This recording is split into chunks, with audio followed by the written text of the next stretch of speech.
Steve, man, thanks for having me. I'm pumped. I'm glad we're doing this. Yeah, I mean, so what I'm doing now, so everybody knows, is essentially what I call an education company, which is no different than online programs, live events.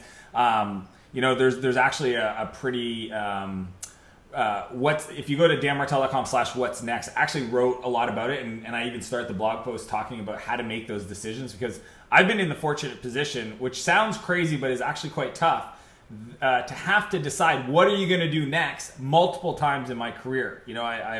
I started a company called The Sphere. That one grew. We ended up exiting 30 people, millions in revenue. Then I did Flowtown, so I had to pick what software company I wanted to work on next.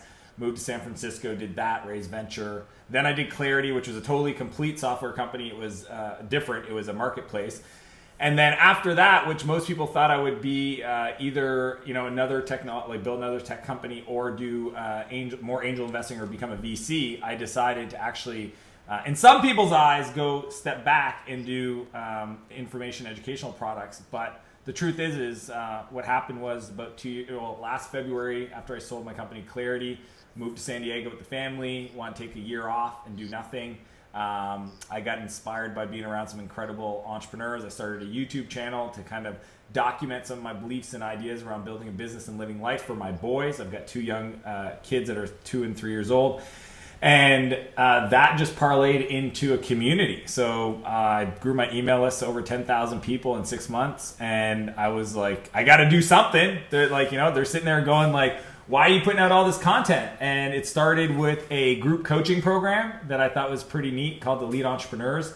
So just did a webinar one day and offered it up. And it was, it was a significant investment because I really wanted to work with really high caliber entrepreneurs, folks that are at kind of the 2 million mark trying to break 10 million in revenue. That turned into an incredible experience of being able to serve some incredible entrepreneurs. Then I decided to do an online program called Idea to Exit. 3 months after that, launched that, did very well. I don't know anything about this world. Luckily, I have a lot of friends that I've met over the years that are huge, and I didn't even know this. So shout out to Ramit Sethi, Derek Halpern, Lewis House. I mean, these guys are the pros, and I honestly thought they were just bloggers. So little did I know there were some very incredibly very profitable businesses.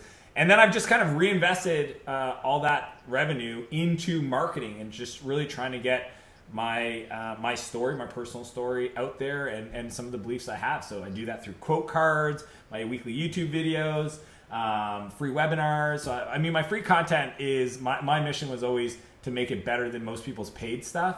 And then what's crazy is last November I did a live event in San Francisco with 50 entrepreneurs from around the world, from India to Italy. They all flew in, and I did 3 days of training with them and gave them my heart and soul. And that was really a transformative experience for me personally. A lot of people mentioned the same thing for them, and I just decided I want to do that. So it feeds my soul, and I want to do more of it.